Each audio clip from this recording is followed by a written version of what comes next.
we are living in a digital culture right now, and many of us are thinking of our effectiveness, our output at work. Really, it's all about what kind of products can we develop for our clients who are now the users of those products, because everything we do now is software, revolves around software. I hate to interrupt Joyce right quickly, but there's a silver car outside that is illegally parked and about to be towed. So if you have a silver car that is over in this area and it's illegally parked, it's literally, I think somebody might have gotten sick because it's literally halfway in and halfway out. Like the In-N-Out burger, but it's an In-N-Out car. Okay. Well, let's go on. Right. Seriously. All right, that thanks, that was our public service announcement. Okay. So essentially now products, and everybody on this panel has amazing experience, but I'm just trying to provide context, but everything is about either creating websites, apps, communities, products for communities. And I think I'd like to start first, in the healthcare space. We were talking earlier about, developing or changing over your system. Sure. And talk a little bit about that and the impact it had on the users, which were the doctors. Sure. Well, to give some context, behind the scenes, we were discussing real-world examples. We can talk about these things in hypotheticals as much as we want, but unless you give some flavor to it, it's tough. So I guess first, let's lay a foundation. When we talk about digital thinking, I think there's two ways you can look at it. What I like to call the front end and the back end. The front end is how human nature is driven by visual cues. So we live in a world of remarkable hues, remarkable interaction with everything from polygons to other shapes. How does that drive our behavior? And then conversely, you also have the back end, which is the data crunching. So you have how we take in data. A lot of times you hear in our society that we're data rich but information poor. How do we deal with that? So we put a lot of time into this, and it's so much so that we actually hired what's called change management consultants. How many people in this room have heard the word change management consultants? These are consultants that help organizations change. And a lot of you, especially those of you who are students, are probably looking at me thinking, that's the silliest thing I ever heard. You have change, you just do it. Well, a lot of times it's not that simple. Particularly people who are up in their career, very successful, egos are a little big. Doctors never have egos, who ever heard of that? And so these change consultants were part of the force we deployed to help us socialize this new software package to these doctors. And it's about changing habits. It's the same thing. Absolutely. Thank you. Well, a little bit in relating to that, especially about the interface and what the doctors look at to be able to properly diagnose things for patients and kind of converting patients over to users. How many of you have ever used a website or a mobile app that the experience was just not great and you really didn't understand how to use it? I'm going to give a sobering number out there.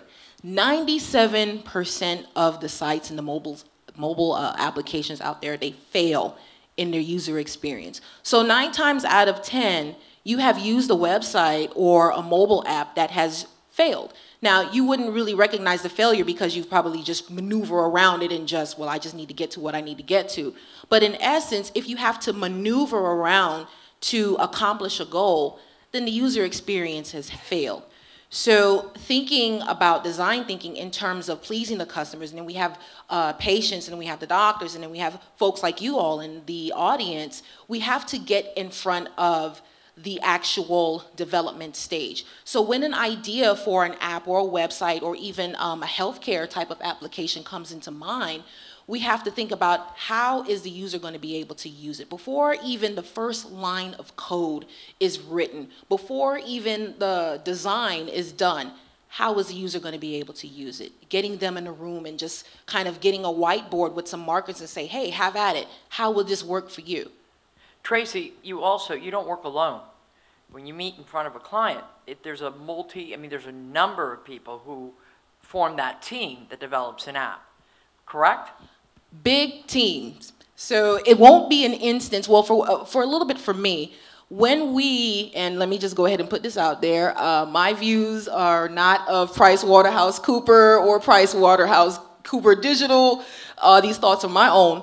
But when I'm doing things, it involves a large group of people. It's just not one person in a room doing a sketch and saying, here it is, here's the next money-making idea. I was involved in a similar incubator in Atlanta about 2 years ago called Goody Hack.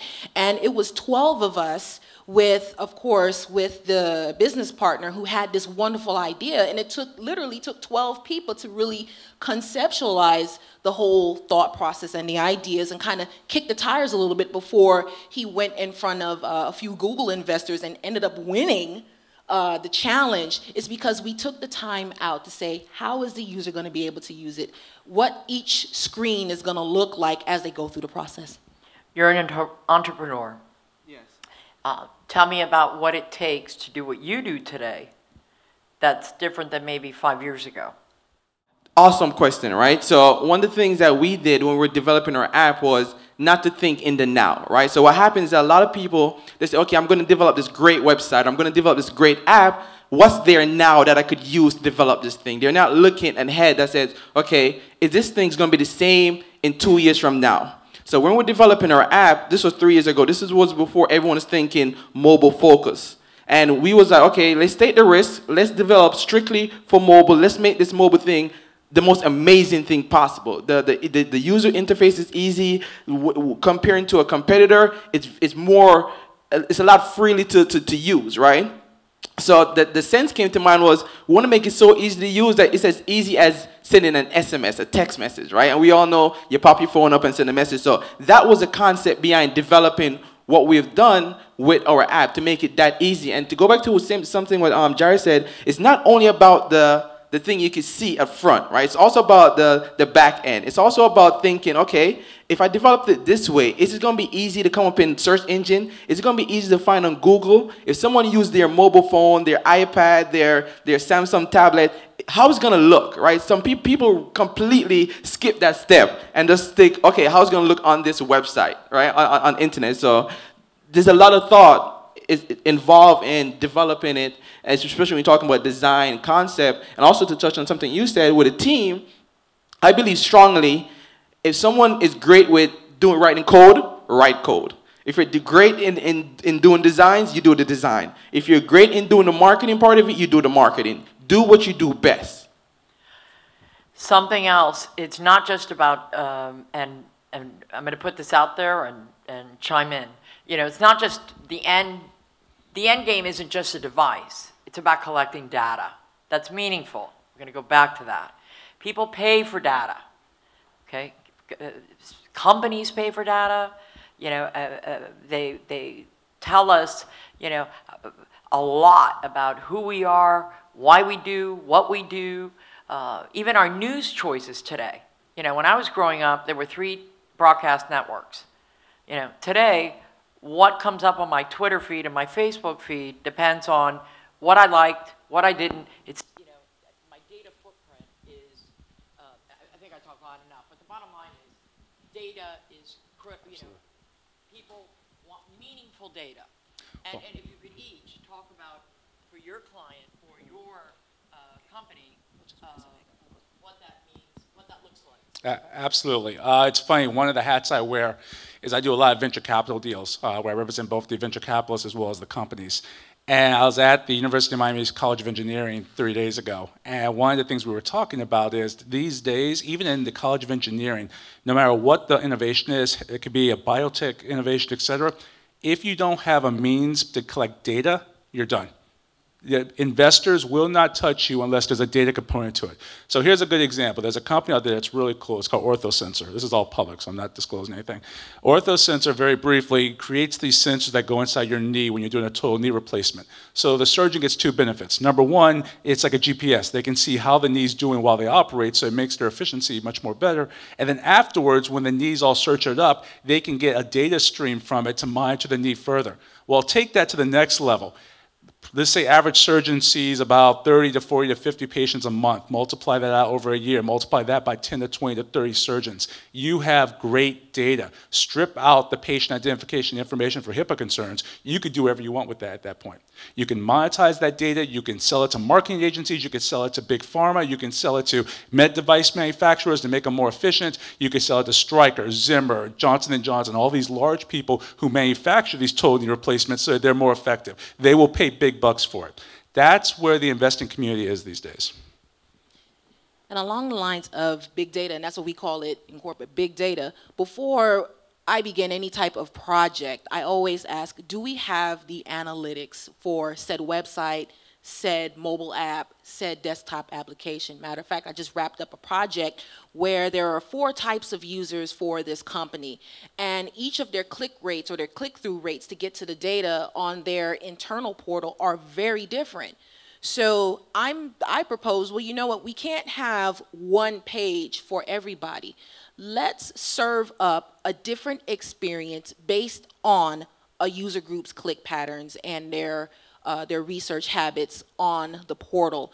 Big data is so important when it comes to design thinking and developing these platforms that we work with. And to continue, data. The funny thing with data, especially now, is we have so much. There's so much data, but then there's so much people that don't know what to do with the data. You got these huge companies, these big companies that has all this data. And just, okay, what do I do with it, right? How do I monetize this data? So if I was going back to college, right, right now, I think I would probably go to be like a data scientist of some sort. In the coming years, that's going to be huge because they're collecting all this data. I'm like, okay, we have this. What's next? How do I monetize this data, right? So one of the thinking, and as I told you guys earlier, I like to think ahead, right? So one of the things I'm thinking about is what they're calling right now the Internet of Things, right?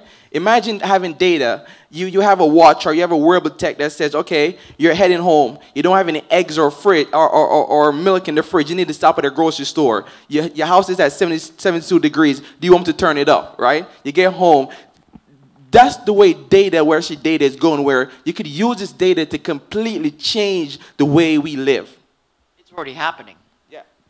It's already happening. I mean, one of the big developments you see in telecommunications right now is, you have 4G. What's really talked about is 5G, because 5G is necessary for machine-to-machine communications because of the bandwidth you need to process all that data. Tracy, what is the first step? You work for this large multinational company, and they say, Target's coming today, or whoever. You have a client coming. What are the first things you ask? What are the first things you do when you get a new client? We pull as much research and information about them as possible. Because initially, when they're coming in through the doors and I'm in that meeting room with them, we don't want to ask them the obvious. Matter of fact, we want to forward think and ask them questions that they didn't even think about prior to walking through the doors. So it's just so important for us to do that research and do the homework, and then back to big data, going back to the analytics of the way their site is performing today, the way their mobile app is performing today. It just goes back to going back to the data. But sometimes what that data will tell you, and the reason I asked you, because we already spoke about, what we're capturing, okay, trying to capture that data. But sometimes apps don't work the way we intended them to. Sometimes this is why change consultants are brought in. This is why other people come in.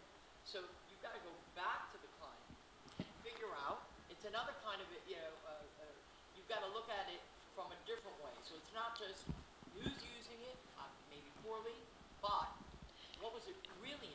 And that's when we really get into what I call user testing and user interviews, because we have the hard data, which is something that doesn't change. But now let's get to the real living data, which is the customers, which are the users. Let's watch them perform different things while using said company's website or app, and then from there we'll be able to capture what the gaps are, and then figure out, okay, how can we fill them in to make this a better holistic experience for the customers? I think one of the biggest surprises a lot of consultants see, it's not a surprise to the consultants, but is that the end user many times doesn't know what they need. If you do a live interviews with users, a lot of times they'll say, yeah, at the end of the day, the end result, I need a report that shows me these customers. That's not true. So when you dig deeper and deeper into how they truly do their job, what they're really looking for is, if I can say, I want to know in the southeastern half of the United States on this given day and this given parameter and this given parameter, I want to be able to model out, if I change my price points this way, what's going to happen? That's the true information they need. And that's where we get into what we call business intelligence, as opposed to just raw data. And the interesting part is when you start that journey, a lot of times the user has no idea truly what they're looking for. They think they do, and so you have to dig deeper and deeper and deeper and really give probing questions to get out of them as to how their business model works, what they truly need, how they truly make decisions. Because the ultimate goal with business intelligence is to make it so that the module, the end output of the data crunching is true information, not just data, information. And then the holy grail is what I just said, hypothetical modeling. I should be able to sit there as target and say, well, if I change all my prices and put this in this shelf and change this around, what's that going to result in my revenue? And they do have data structures that can do that. That's the cool part about this. And that is the holy grail. To have the computer at the point where they become a partner to that CFO, to that COO, to that CEO, to that line manager, so that the computer is basically indispensable at that point. And it's part and parcel of how you make your decision making. It gives you such a competitive edge. Well, I'm sorry, we're living in real time. Everything's in real time today. You know, when I started my career, I worked in broadcast television, and I was counted down every day, but I knew by Nielsen what my numbers were. Every day. I've lived in real time my whole life. The world is now living in real time. There's data for everything. Exactly, right? So at anything right now, so if you was to say, people want things right now, right? I think we're kind of spoiled to that degree where I want it now, right? Because they expect it, okay, the data is there, the technology is there, so they want it now. But to go back to the user experience and from the level of a corporate level where businesses, they don't know what they want, right? So my idea is never to ask them directly, what do you want? Is we kind of probe questions around it. What are your long-term goals?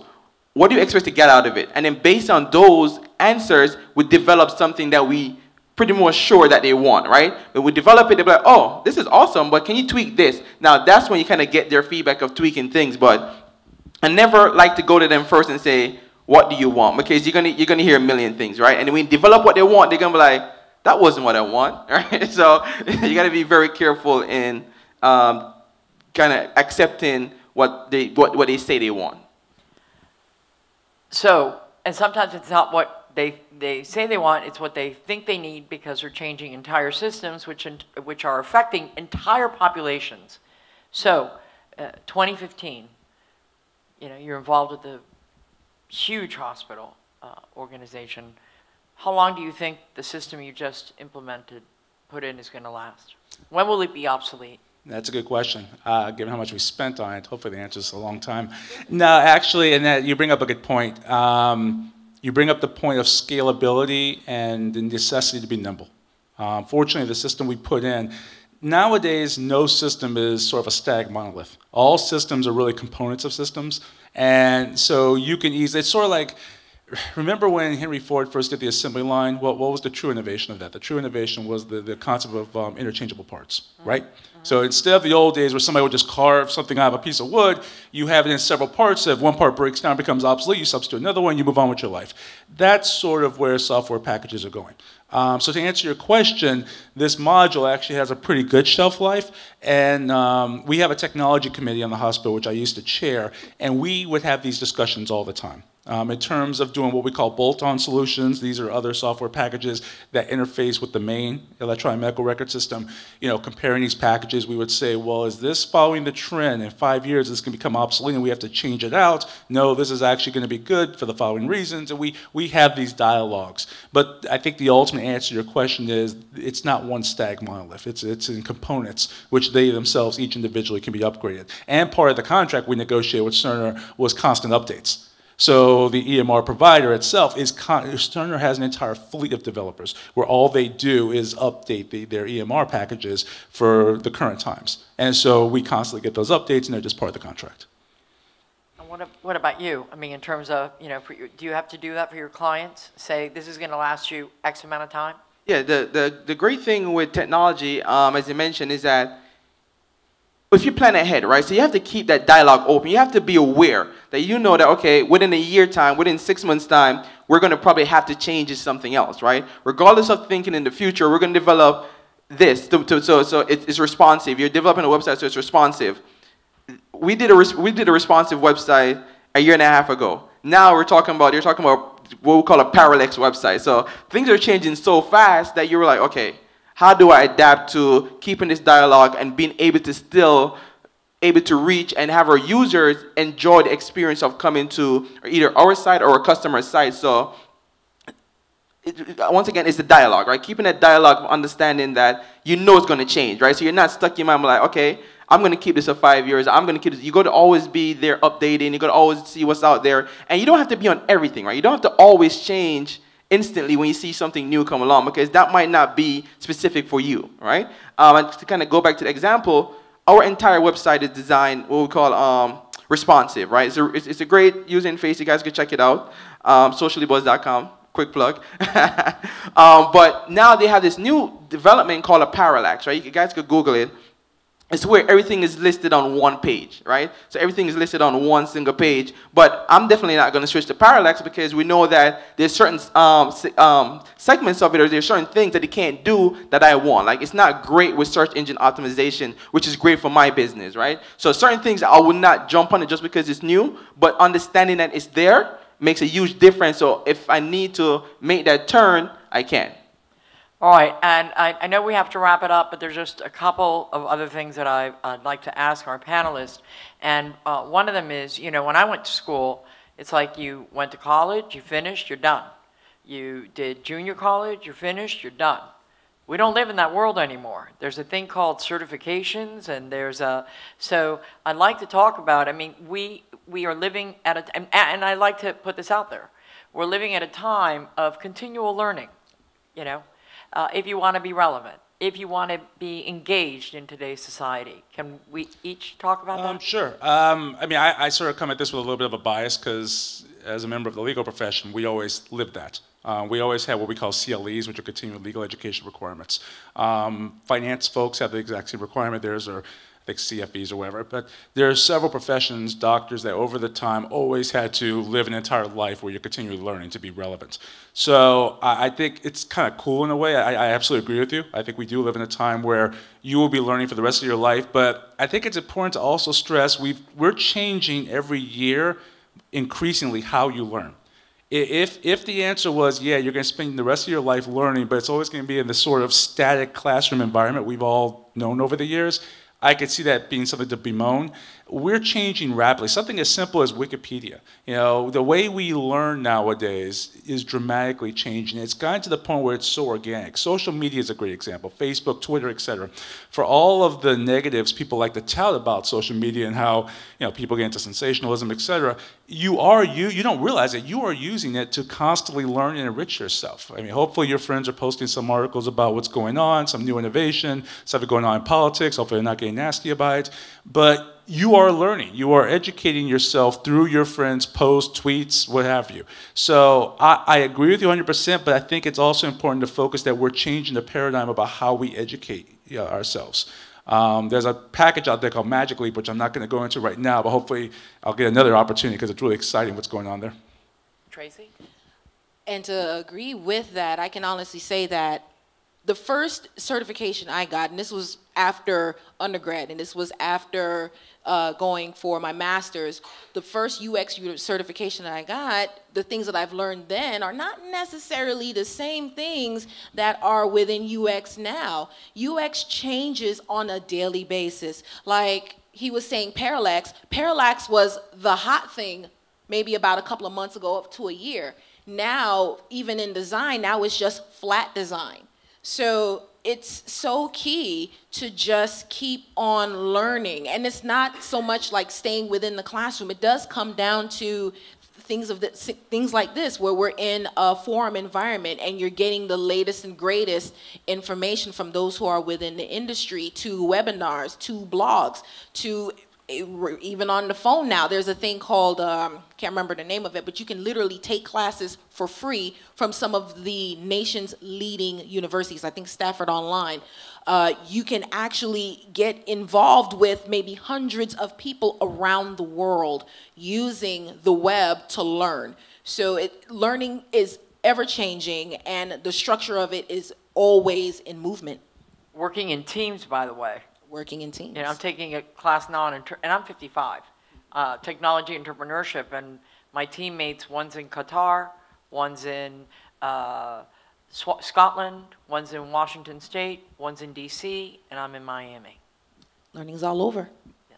And you guys will appreciate this. So I didn't before I start my first business, I didn't complete college, right? I jumped straight into the working environment, went to develop my first company, did pretty well. We sold that company, developed a tech company, that failed, moved on to Socially Buzz. But once again, we took that company from $0 to almost $2 million in 4 years with no investment. But then recently, about 5-6 months ago, I got the opportunity to take up the Goldman Sachs 10,000 Business program. And going through that program, I always, every day, say to myself, how did I make it this far without knowing all these things, right? So it was all about, imagine what I could do with all this additional knowledge that I just gained, right? So the learning never stops, right? And even now, I know part of my business plan of growth is that we want to expand into South America. So what I'm doing now, where I'm learning Spanish, right? So there's an app, Duolingo, that I'll wake up as much as I can and try to learn Spanish so I can be prepared 2 years from now that when I do enter those markets, I'm able to speak that language, right? So it's not about tomorrow, but way in the future, I'm thinking way ahead. ¿Cómo estás? Okay. All right. So finally, the way I'd like to end this is actually ask each of our panelists the 3 things they know for sure, and whether that's something they learned that's most impacted who they are and how they engage successfully in this world. It gets tough when it's 3. So, can we limit it to 1? The main thing I've learned is that change is inevitable and don't fear it. And I think any entrepreneur will tell you that. I'm sure that's Andre's mantra. But yeah, change is inevitable. It is going to happen. And I'm sure you've heard this before. It's cliche, but those who embrace change will be successful. Those who try to fight change, will not be. So that's 1. Number 2, I would say, remember, number 2 is kind of ironic. We keep talking about technology and all these wonderful things. Remember humanity.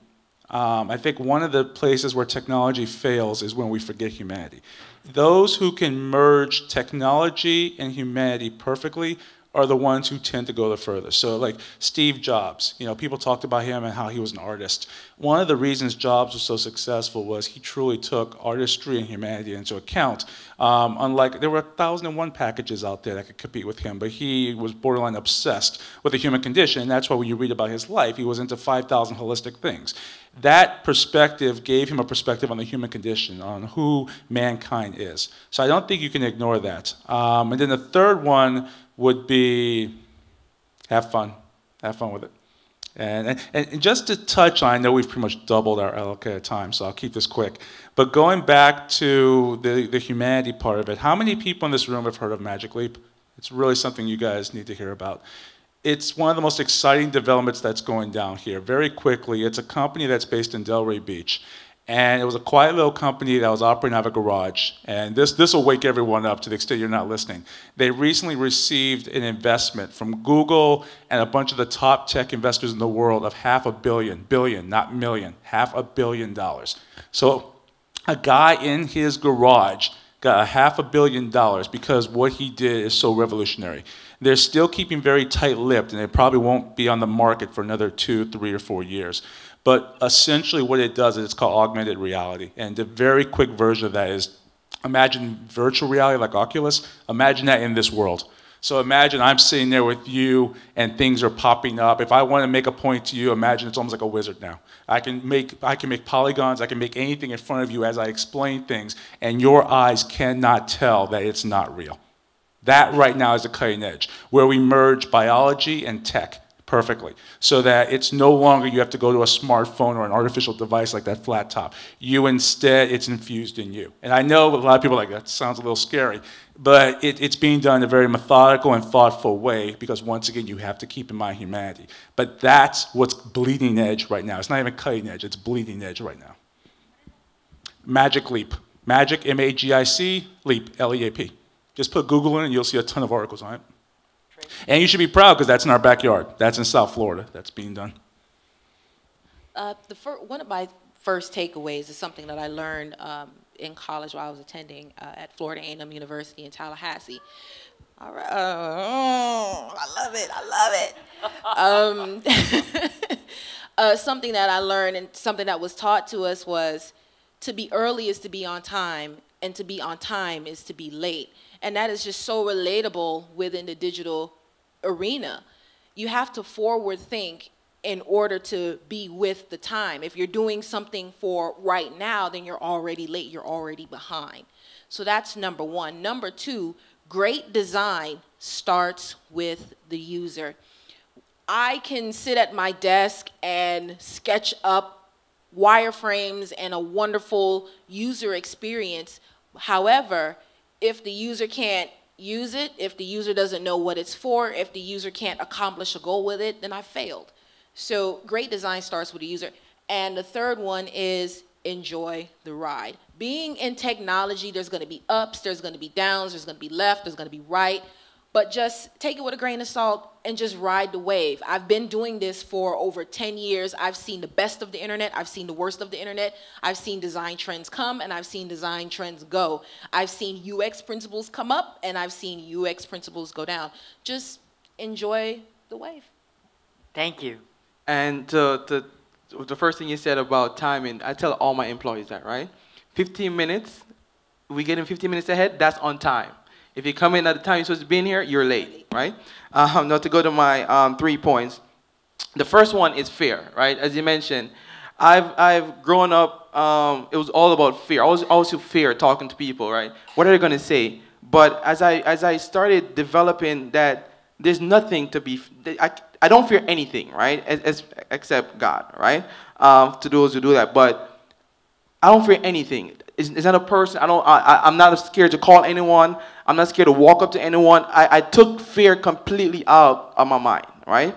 Not saying that there's times that I do get scared, right? Because it happens. But when it does happen, I completely say, okay, that person, they also have a family. That person also have emotion. So the part of the fear, when you start realizing that everyone is human, then that part of fear really doesn't exist anymore, because now that person has something that they're scared of, right? So those are things that I always tell myself, I no longer need to fear anyone or anything, right? Because if it's going to happen, it's going to happen. If it's not, I'll continue doing what I got to do, right? That's the first part. The second part is staying true to your vision, right? And this is something that I learned from my pastor, was staying true to your vision. And I've taken that one thing, that one sentence, and to my entire entrepreneurial career, staying true to what I believe in, staying true to developing the company, staying true to meeting the goals that I need to meet, staying true to the families, staying true to your vision. I believe strongly in that. The third part of it is change.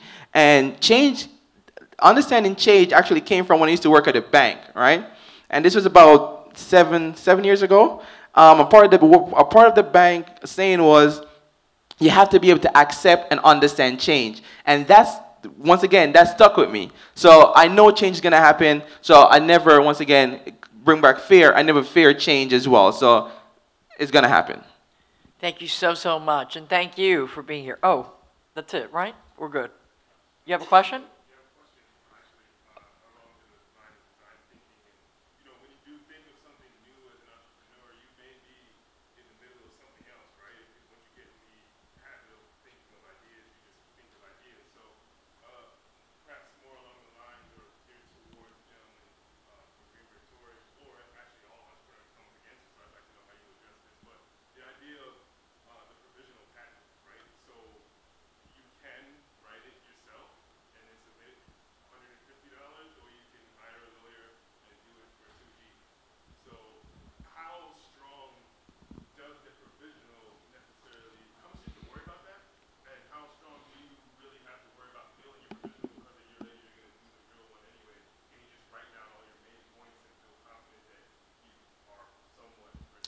Sure. Let's get definitional first to make sure we're on the same page.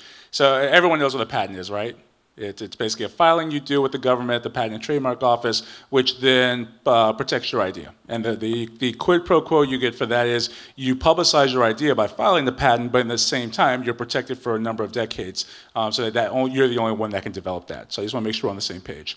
So the way patents work, once again, just to make sure we're all together, you basically have 1 year from commercialization, I'll explain that in a second, to file your patent. Otherwise, it becomes what's called prior art. It becomes just out there in the public. Because the default rule under the law is the entire public should enjoy your innovation. We want to encourage innovation, get it out there.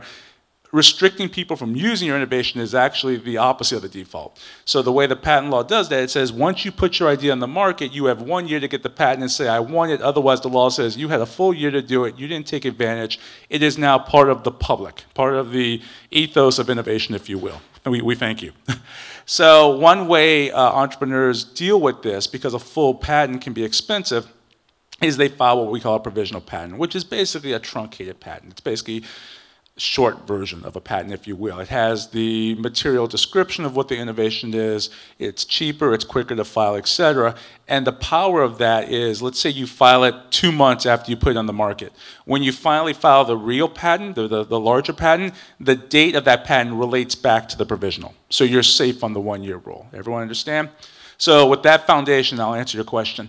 There's actually a couple aspects to that. So number one, patent protection is actually becoming much more difficult for software. Because a year ago, the United States Supreme Court did a case, this is my geek side coming out, but I have to do it because of your question, Alice Corp versus CLS. And I'm not going to get too far into the case, but it basically said it's going to be a lot more difficult to get patent protection for software. And the argument was software was never what patents were designed for. Patents were designed for, nuclear reactors, things like that. Software, many times, you're designing something that still could be done by human beings. It's simply more efficient. That doesn't mean it's not a great innovation. It doesn't mean you shouldn't do it, but it's not quite the type of thing patent protection was designed to address. So with Alice Corp, this new United States Supreme Court, we're actually with a lot of our clients telling them it won't be patentable. And in fact, some of our clients have insisted, I don't care, I want you to try. We filed the patent, and sure enough, the Patent and Trademark Office bounces it saying, please explain to us why this is patentable under Alice Corp.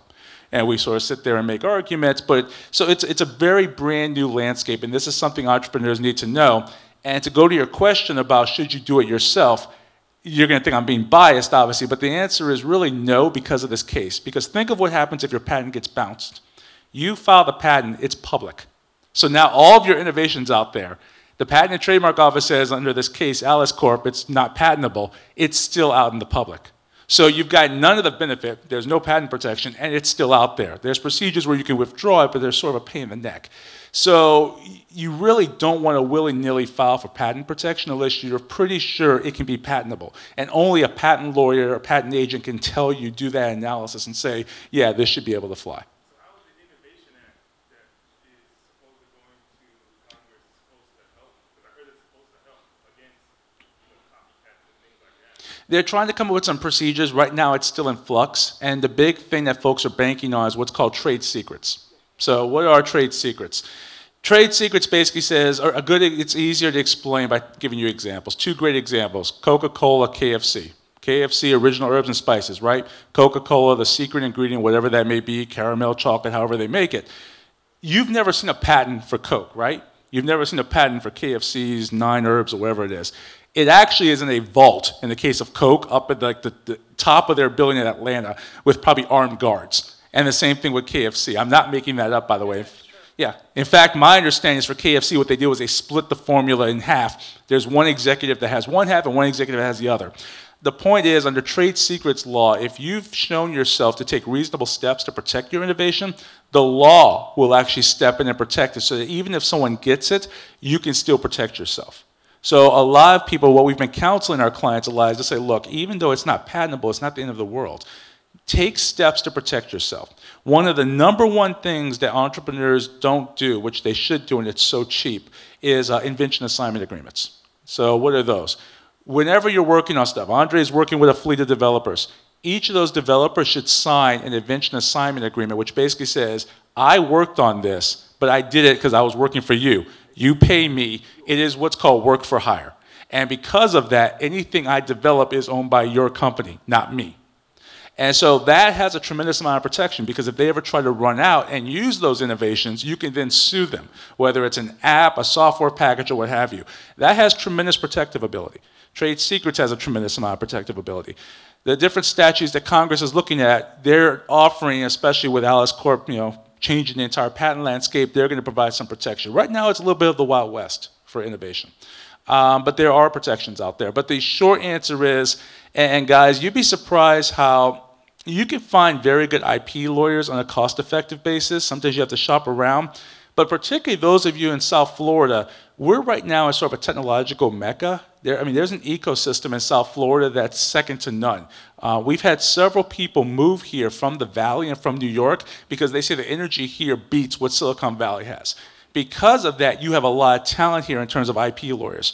And you have this place, the Lab Miami downtown. You have all these different incubators and accelerators where a lot of IP lawyers congregate, and they'll cut you a deal. They just want innovation to come. They want you to develop. It doesn't hurt to ask. What Andre said, don't have fear. Seek out IP lawyers. And the worst case scenario, you think it's too costly, it is what it is, but at least ask the question, what deal can you strike with me, so we can at least talk about the best way to protect my innovation. But I'm not a fan of entrepreneurs. Once again, you're going to look at me and say, yeah, big shock, the lawyer doesn't want you to go it by himself, but it's actually for your protection. Our firm is very large. We're the largest in the state of Florida, the 6th largest in the world. We don't need to tell people to use lawyers if it's not good for them. I'm telling you this for your own good, that especially in IP protection, it's best just to consult with an expert. And he's correct, right? And I told you guys about a tech company that started that kind of failed, right? Not kind of failed, right? And I did just that. With my partner, we went and was like, okay, we're going to go online. We're going to spend this $150 and we'll get this provisional patent going. And then we decided to do the full patent. Came back, no. I'm like, oh, shit. All right, excuse the language. So if I had a guy like Jared or anyone, it would have been easy to be able to help me get it done the right way, right? And also trade secret, just another thing. I'm doing trade secrets right now, right? With my software for my app. A lot of people always come to me, is it patentable? I was like, no, but there's a lot of trade secrets in it that I'm not telling you, right? So to answer both things, the patent part of it, the trade secret, is very real, right? There's a lot of things that people say, use my app. How does it do this? Well, I can't tell you, right? But I use that as my protective of what we have, the trade secrets that we have. So it's very real. One thing about work for hire, which is very true, and like I said, being that I do work for a large corporate conglomerate, if I have an idea, I can't do anything with it. So if you're working with an employer and you have this idea, it's going to come down to, do I want to be employed or do I want to seek after this idea? Now, there's a lot of young folks here, and that's particularly why a lot of startups, people who build up the startups, they're working within themselves. They are not employed because it's for a reason. Don't think that you can still work and say, I'm going to develop this product. Nobody's going to find. They're going to find you. I've heard it happen and I've seen it happen. So if you're working for a company and you're signing up to be employed, kind of look at what your employment contract looks like. And if you see anything that says work for hire or something along that lines where they say anything that you do while you are working for our company, it belongs to us, you might need to fall back and consider a couple of things. And that's where you hear about the stories of people leaving their corporate jobs and, taking out their 401k and starting a company because they can't do it while they're working. Yeah, and that's what I did. Became an entrepreneur because when you have an idea for something, it's your idea unless you're working for a company, and it really, legal contracts are very specific. And this is an academic. You have no idea how many friends call me up regularly. I have this great idea, but I'm scared. I work for blah, blah, blah. They made me sign this work for hire. I'll take a look at it and said, you're a software developer. What your idea is software development. You're going to have to argue to them why this doesn't belong to them, because you might say, well, how are they ever going to know? Well, here's the problem. What if you blow up? What if you become big and your idea generates a cash flow of $20 million a year. Guess what? The first thing that company's going to do is say, hey, when he first developed this, he was on our payroll. Don't we have our work for hire? And you really think that for an innovation that's generating $20 million a year, they're not going to sue you to try and claim rights to that? I can guarantee you every single day they're going to sue to try and claim rights to that. It happens all the time. I mean, you see Samsung and Apple do it. It's not just the big corporations going at each other. It's also, you don't hear about the corporations doing it to the little guy, because unfortunately the little guy can't afford to defend himself. Oh my God, and it's even as small. Venture Hive had this, startup EDU, and I went in there. And the last possible moment, because I really didn't want to give my idea out, and the woman who founded it basically said, don't give your idea, change it a little bit, because people will take ideas. Yes. So I flipped it. And anyways, we happened to win. The 2 Teach for America fellows joined my team and we won. And but the bottom line is, ideas are just ideas. People will execute. And so never be afraid of that, ever. Right? Because I mean, it's all about executing. At the end of the day, so much of it's common sense and street smarts. I'm convinced when you see a lot of CEOs, people always think, oh, a CEO must be, no offense to Harvard educated and all that stuff. Believe it or not, a lot of CEOs are not college educated. They're scrappy because they have street smarts. So much of what it takes to be successful is just common sense. You wouldn't walk into a room and just, to someone you've never met before, say, here's my entire fabulous idea. I don't care what the law says. Common sense says don't do that. I don't care if I told you the law protects everything you do. You would be very careful and methodical. You'd say, well, the idea does a little bit like this. I can't give you the secret sauce. Exactly everything Andre was saying. And eventually, I always analogize it almost dating. It's like you're getting to know the person. You're getting to know the venture capitalists. You're getting to know all these different people you're talking to. And the more you feel comfortable with them, then that's when the legal protections kick in. Well, I need what's called an NDA, a non-disclosure agreement. I need this. I need that to get comfortable. I need you to sign this. I need, sign your soul away to protect my innovation. It is... Common sense is 80% of it. It really is. And I tell my clients that all the time. I said, put aside the legal mumbo jumbo. How would you deal with this if there was no law? That's probably the right way to do it.